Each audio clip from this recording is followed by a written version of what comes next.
Good evening, everyone. Thank you for coming to tonight's evening. Would you please stand for the pledge?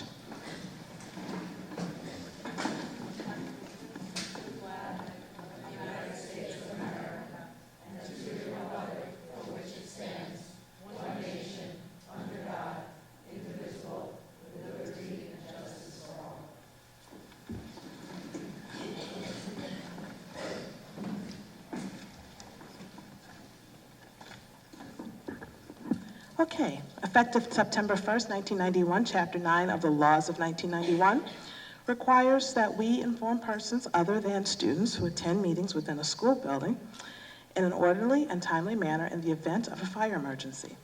If you must evacuate this room because of an emergency, there are two exits, I'm seeing double.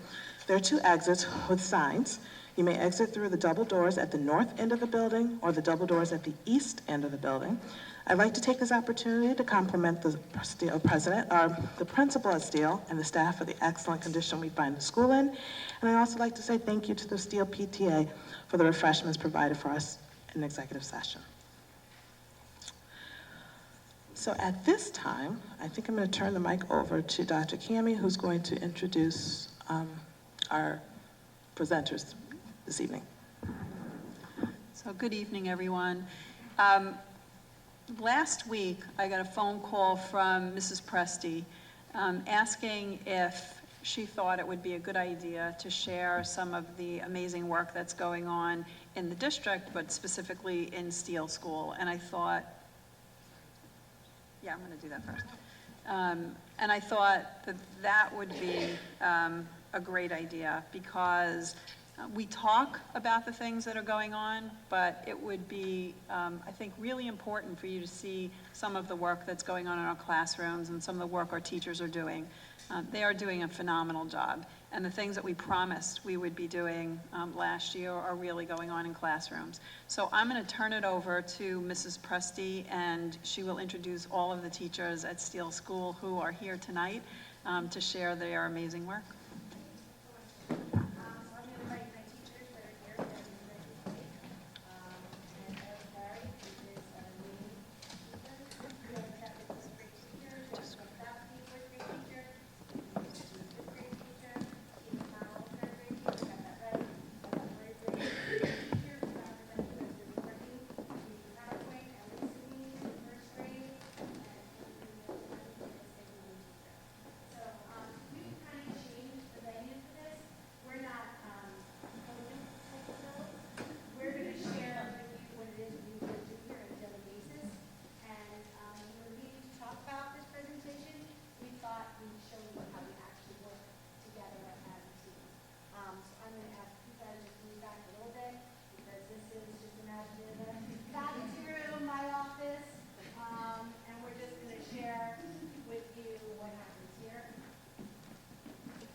Not the technology.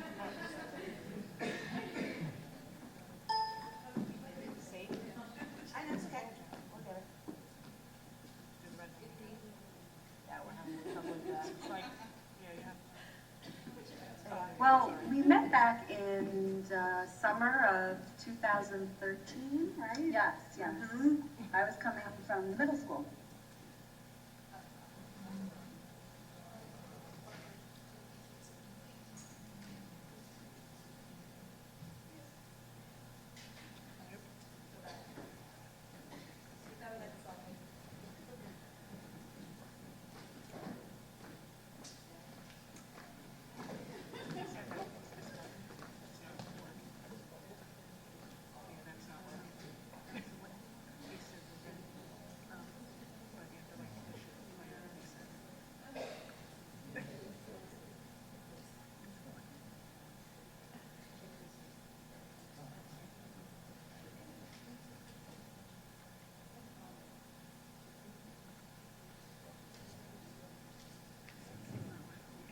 Well, we met back in the summer of 2013, right? Yes, yes.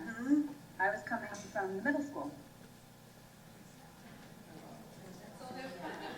I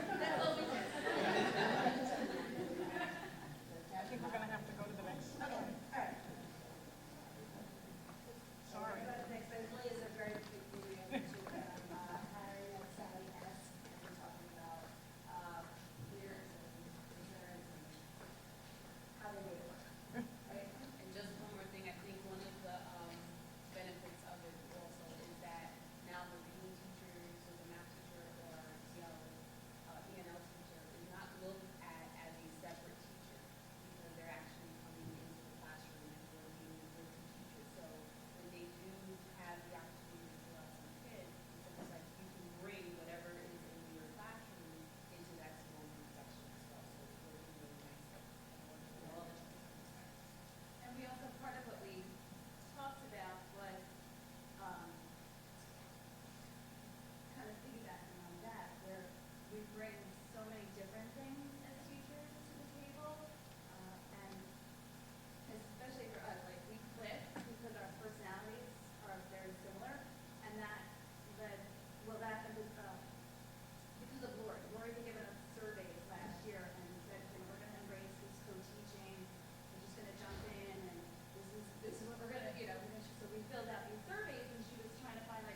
writing with voice and expression.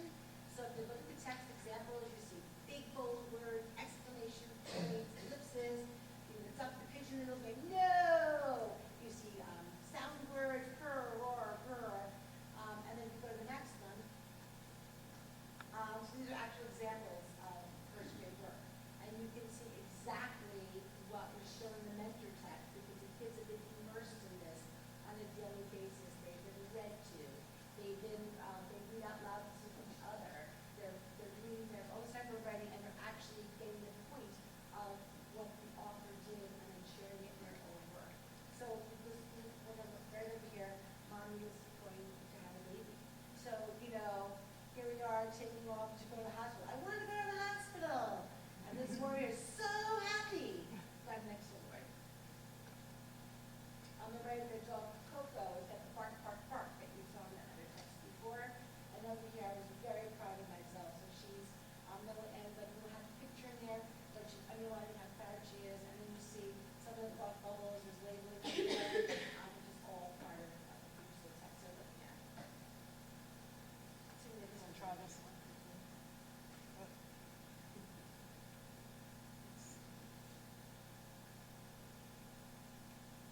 What's it called?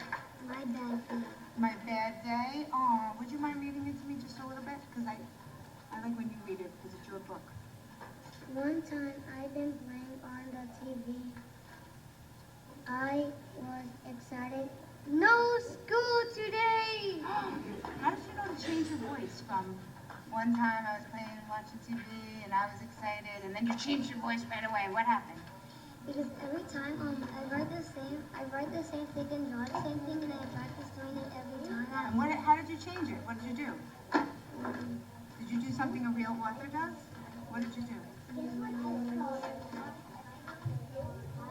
Does this writing look like this writing? Different, right? What did you do? I use Gold letters, yeah, what else? Exclamation. Exclamation points like 100? And I noticed all capitals too. Where did you get that idea from? George McClellan's. George Clemens, he's a good one, right? He did that in that book.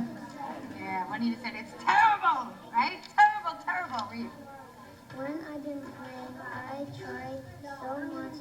I got in. I won the game until ... Dot, dot, dot. And you know what that makes me think in my head?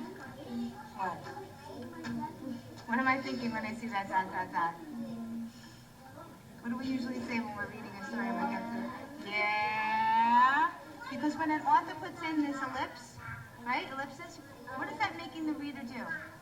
Waiting and waiting. Waiting and waiting. I want to know, right? Okay, I'm going to find out. Is he Boys and girls, I'm conferencing with Kevin. That's very rude.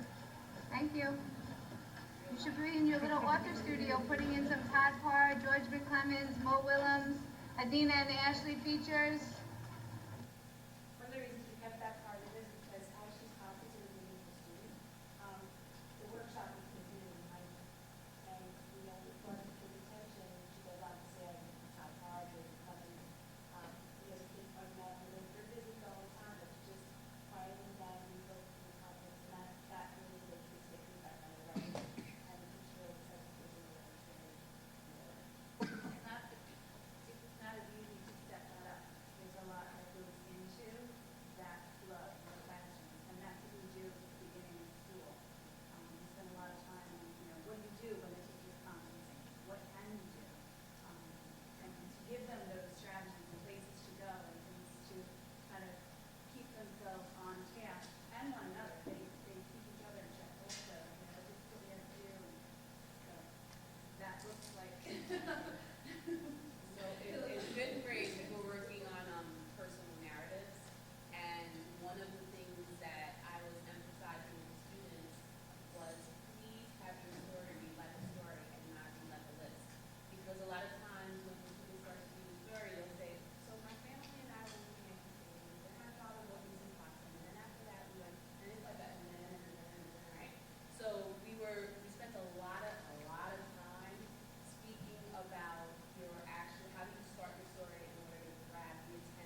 Hey guys. So can you just give me a little bit of information about how writing has changed for you this year?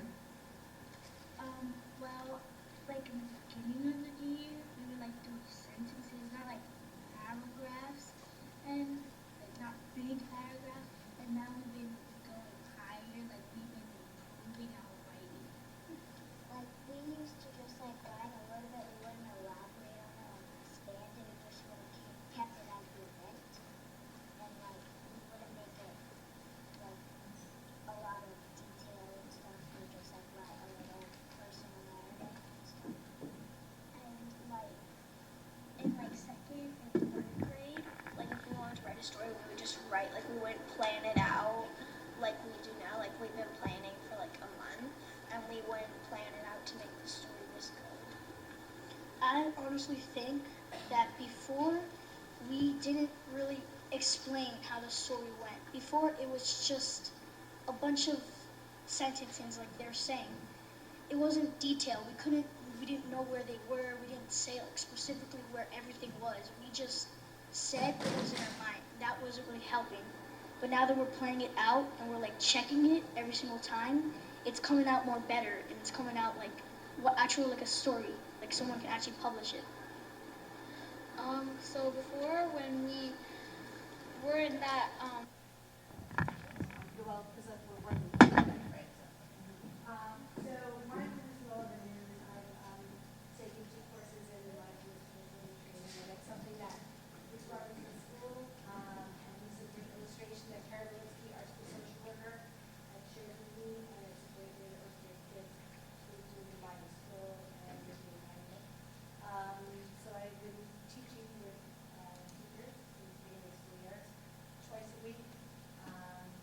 About 30 minutes a session in classes, and what we're really trying to do with all of them is it's pretty awesome. It starts with the singing bowl. I love the singing bowl. And then come in mindful bodies, and then just sit right on it.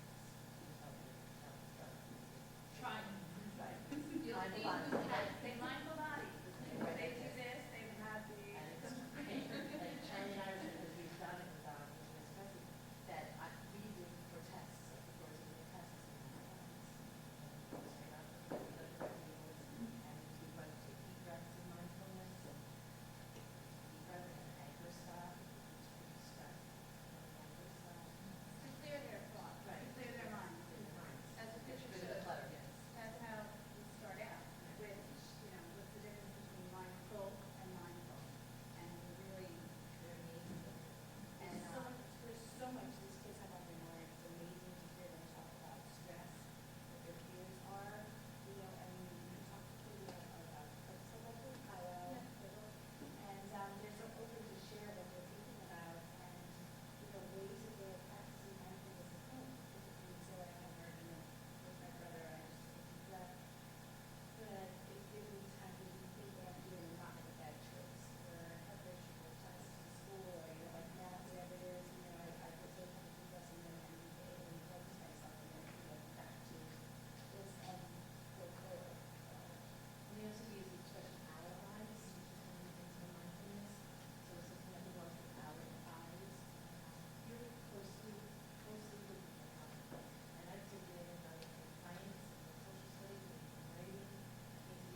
And then Erica walked in, and she's like, "Are we doing science?" And I'm like, "I guess so."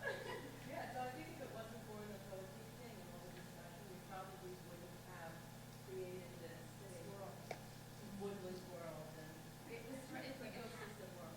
so Lori totally ran with it, and the other fourth grade teachers were like, "Okay, we'll do it too." And so we're studying the woodlands in our classroom as well as outside. But it's just fascinating. I mean, the kids are just, again, they're driving their own instruction. They heard the frog or the tree frog. And it's not about the animals because we start out with dirt and a rotting rock. And you can just see the excitement. One boy, I heard from the back and Lori came in with millipedes and hillbugs and she was like, "Okay," and you just have such a way of like getting all of them involved. "Who wants to put this in?" And I'm backing away. And he turns and he's like, "No one told me fourth grade was going to be this exciting. I didn't know I was going to do this." And I'm like, that's what this is about. And they're all just, the conversations, they're going home and they're researching and they're coming in excited. Frog work and they're like, "Why?" And they're saying, "Do you know it's because of this?" And they're talking to each other. They're not asking me, "Why is it because of this?" They're finding out. And so, My class is studying. It's all about this. I'll just talk very quickly. I was very skeptical about, I was good with studying cactus plants and the desert, and then they said I would get a reptile. Now I'm in love with him, and so is my class. And they love taking care of him, and we have so much fun and research all these different things, and that's fun. There's fun also as well. So, we just feel that we've been unleashed this year. We'd like to thank you for the solutions, for allowing our young professional developers and consultants to come in and Dr. Tony to make learning what's best for kids again and just hear some excitement and creativity back in some classrooms and we talk a little bit they're exhausted. But I'm so happy to be here and excited to be here and just the camaraderie that's built with us as a faculty is amazing and that all translates into our kids. So thank you. I'm sorry for everyone watching, but we're just so excited about what's happening. So thank you. thank you.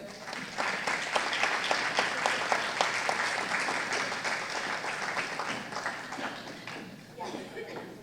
Any questions?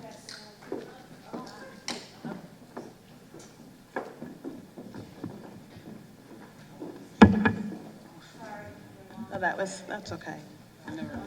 That's the fun stuff. What's going on? This one is on. So, I guess I'm speechless. That's kind of hard for me. Amazing, amazing work, and I'm so excited that you guys are excited from a teacher perspective. I mean, I say it often. I don't know if I can go back in because what is happening in the climate of education, but it's so nice to see that you guys are renewed and you're able to do things that are in the best interest of kids and bringing fun back to learning for kids. So I think this is just the beginning of wonderful things. I'm going to ask if there are any questions on the board for the presenters at all. Just second what you just said. Yeah. It's wonderful to hear from the troops to know that there's that much excitement going on in the classroom. It's just terrific. What a wonderful. Smart people that we know about good instruction and how you make that work for our kids and for our teachers.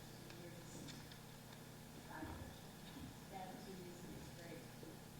It gives us ideas like we're so excited to get back into the classroom. So even though it takes us out of the classroom, we go and we're like,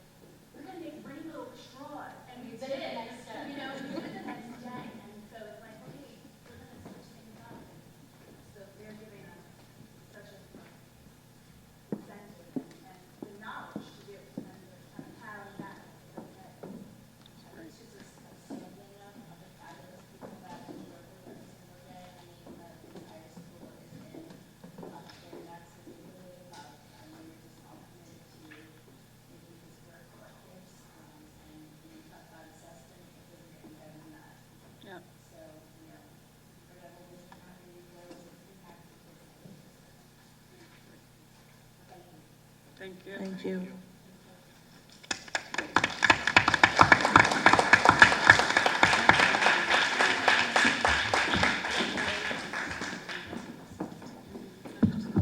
Okay, go ahead.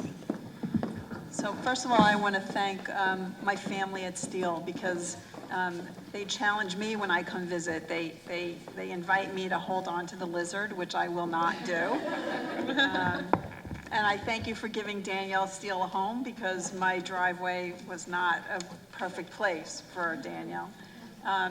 But what's really exciting is that this kind of work is going on in elementary school, in each of our elementary schools. And it looks different in every elementary school, but the same professional developers that are working in Steele School are working in each of our elementaries. But we've given teachers and the principals some choice in how they want to advance this forward. So it looks different in every building, but I have to say, I visit Steele as often as I can because it makes for such excitement in my day. And I love visiting the classrooms and our teachers, and they really are doing a fabulous job. And I want to thank you for coming tonight and sharing it because it's better coming from you than anybody else. So thank you. I'm going to go back. So, and I completely messed up the order. So everybody that is here to present very exciting numbers and reports got to see the real fun work that schools do. So I'm going to ask for the auditor committee. Steve, do you want to introduce Giovanna and Stu? Good evening. This evening we're going to have our annual claims audit report and our annual internal audit report.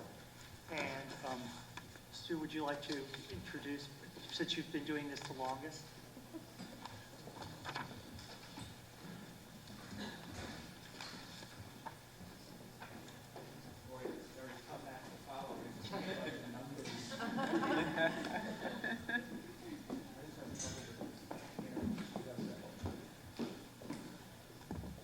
Thanks so much. So as Numbers will make this work, so, right? well, arithmetic counts also. I'm the claims auditor.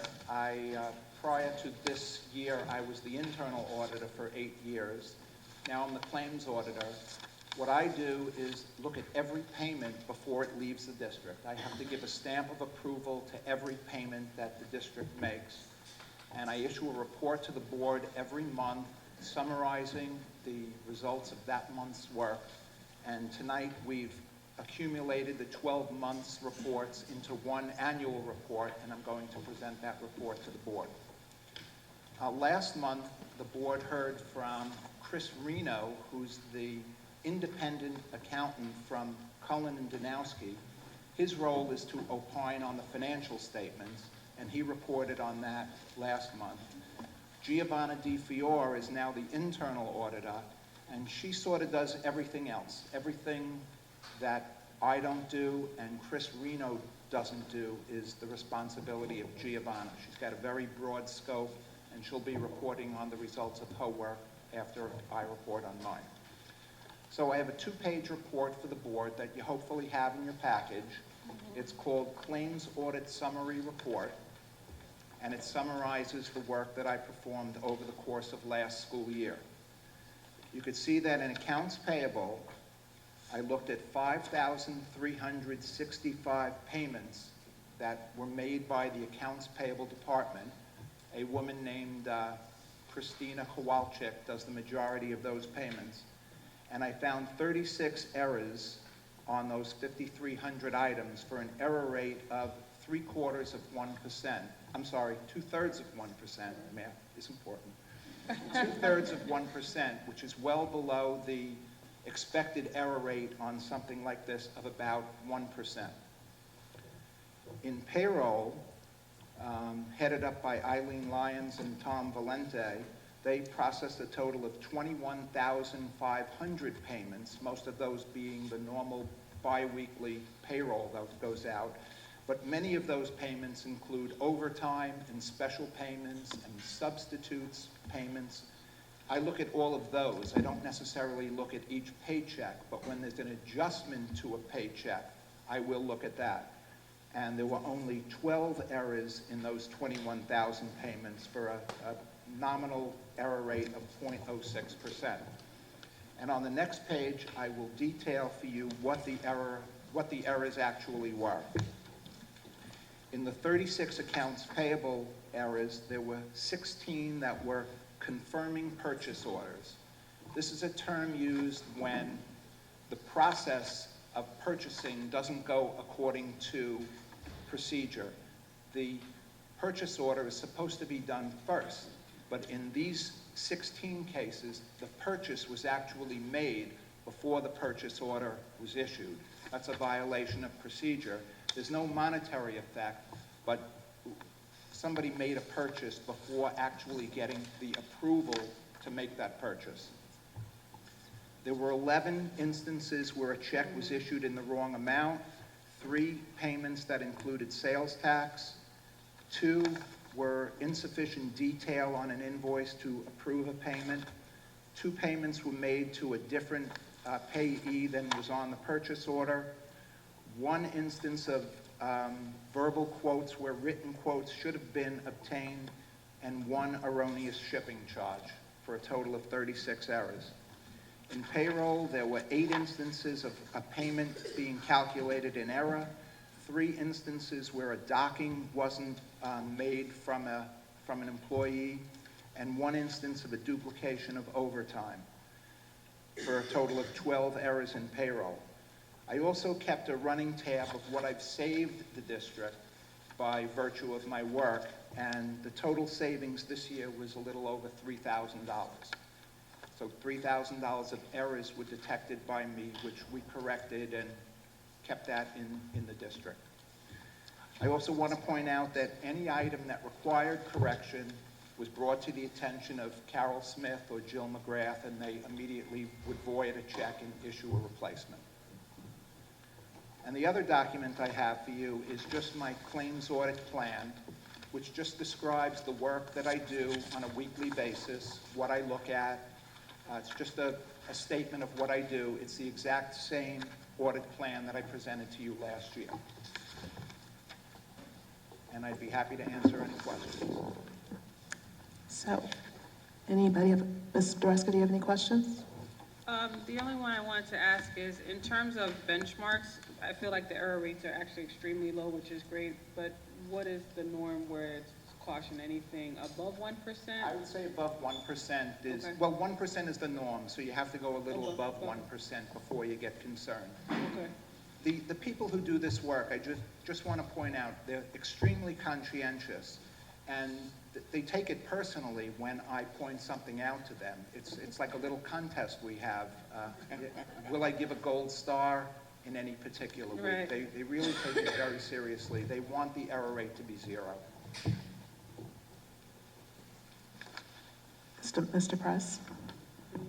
Well, I mean, given what you're saying about the error rate, I would like to commend your office, Dr. Draper. We work very hard at this. Yeah, because this, I mean, this is great for that many transactions, for the error rate to be that low. That's great.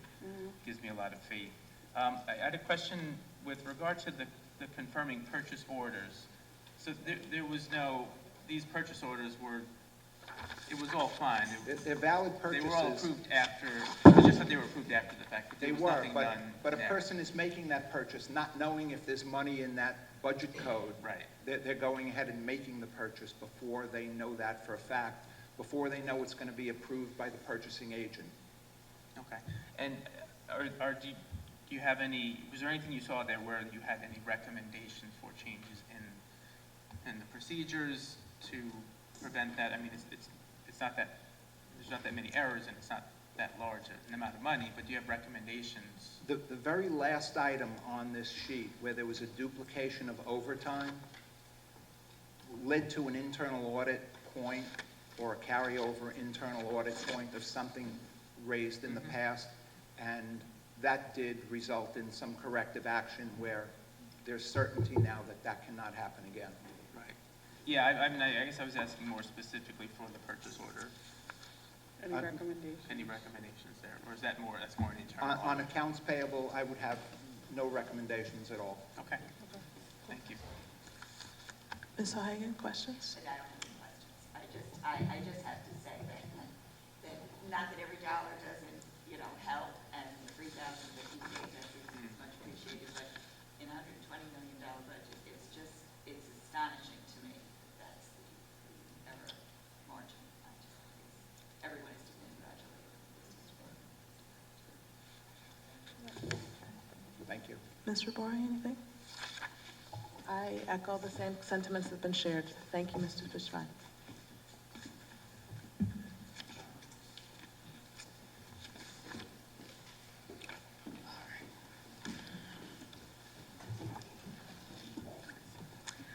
My name is Giovanna Di Fiore.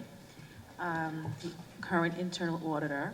Was the claims auditor for 5 years while Stu was the internal auditor. So now I'm the internal auditor, doing all the other things that everybody else is not doing between the external auditor and the claims auditor. This current year, there were 6 completed audits of 6 areas involving accounts payable, cafeteria services, capital assets, human resources, payroll, and travel and conferences. All these audits concluded that internal controls in the respective functions were satisfactory and functioning effectively, and that compliance with established procedures was also satisfactory. Any findings were formally reported to management with associated recommendations. I would like to express my sincere appreciation for the fine cooperation assistance I received during the performance of my work during the year from the business office and all the other departments. I can go over some the major areas. Everyone has received a copy of the internal audit report for every area in your packet. So I can just go over generally some of the other points that were brought up during the year. In cafeteria services department, noted during my testing in that area, there were some discrepancies in food temperature that were not according to the guidelines set forth by the Food and Safety Inspection Service between cold food and hot food temperatures. And as it was brought up to management, multiple thermometers are purchased during the year, and they will be monitoring the temperatures and make sure that the heating and cold areas will be adjusted accordingly.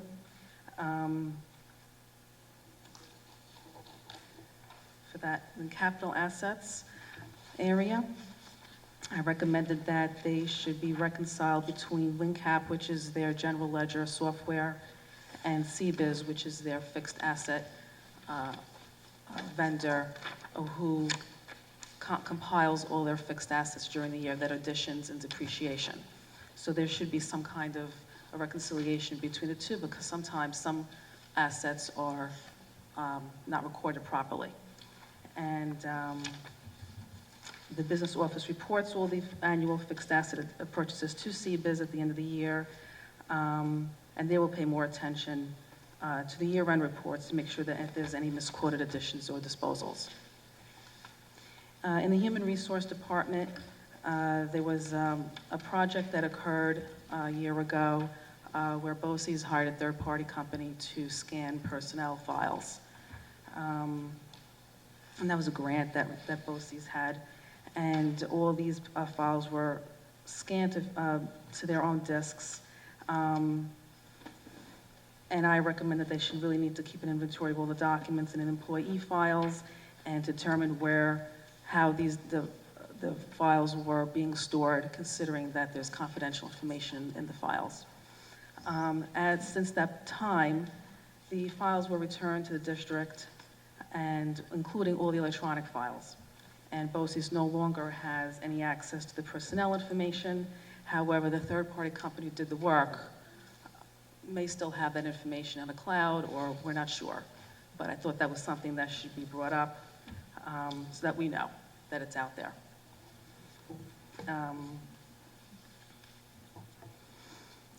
Also,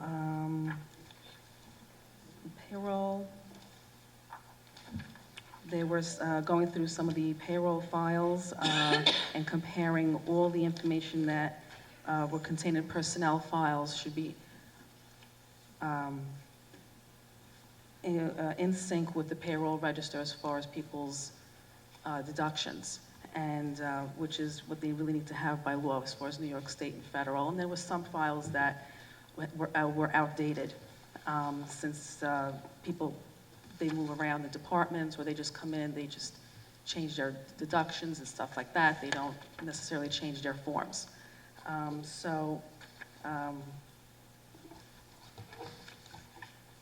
When a temporary employee becomes permanent, a payroll file is created, but the tax forms are not always transferred timely. So the payroll department will take care of all that, and they're confident that the necessary forms are secure, located in the, which are located in the payroll office, and they're available if necessary.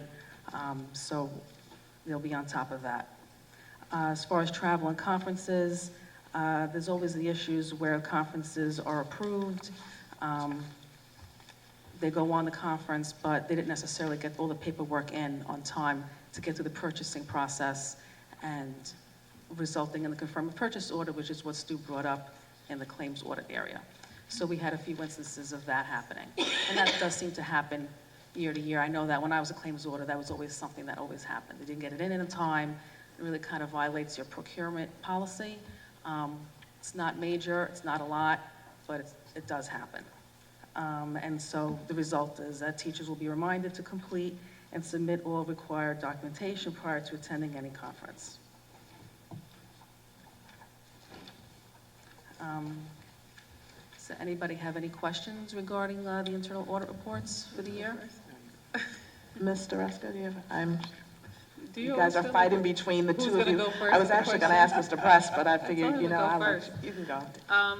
A question regarding the W-9, so I just wanted to confirm, I guess more internally. At the end, when the 1099s are sent out, do we send out the W-9s requesting if there's an update, or it's all, the W-9s are only sent if there's a new address? When do we send a W-9? They really don't do it. I mean, they get notice when vendors change names, they merge, they move, and all sorts of things like that, and they'll get it with the invoice when they get billed. So, and I've noticed that a lot of times then with the addresses per the invoice don't agree to their internal records for the W-9.